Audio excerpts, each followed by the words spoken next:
Think about this. Do not comment yet, just think. What if one of your family members were brutally murdered and you thought you had the guy, but it turns out it wasn't him? Would you want to keep looking for the guy or settle for the innocent one? Would you want to know the person who truly did it is still walking the streets for their next victim, or would you want justice? If you are who I expect, you would want justice for your family and get the horrible person off the streets and behind bars. If the defendant was part of your family, would you want him to be locked up for a crime he didn't commit? So in this case, due to the misidentification, lack of tested evidence, prosecutor misconduct, and police misconduct, the defendant, Kirk Bloodsworth, must be found not guilty of all charges against him, which include second-degree murder, sexual assault, and rape of 9-year-old Dawn Hamilton. Let's get justice for her and her family and get the right guy off the street.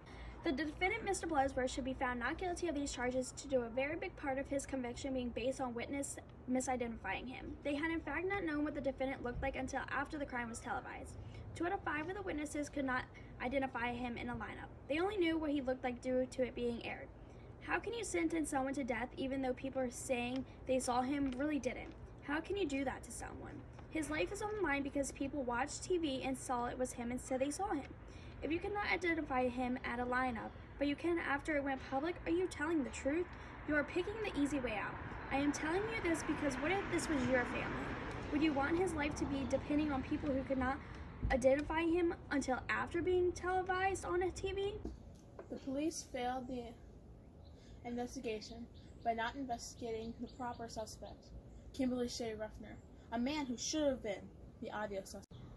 If you were to compare the 2 men, Mr. Bloodsworth and Mr. Ruffner, one with a stable home and family background and no criminal record, with the other, a known sexual criminal who has an interest in little girls,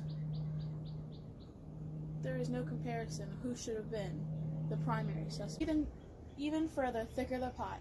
Mr. Ruffner had just been released from jail at the time of the crime. And as we heard, Dr. Alexander, the court psychiatrist, said and proved that Mr. Bloodsworth does not fit the profile of a pedophile or of a killer.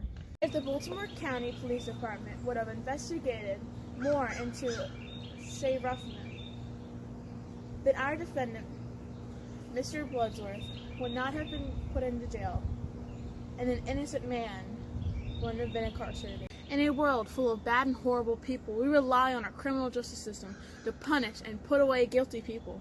The defendant, Mr. Bloodsworth, should not have had to have been here today. No, Shea Ruffner should have. In a world full of terrible people, it is our duty, no, our job, to protect the innocent and punish the bad, no matter what.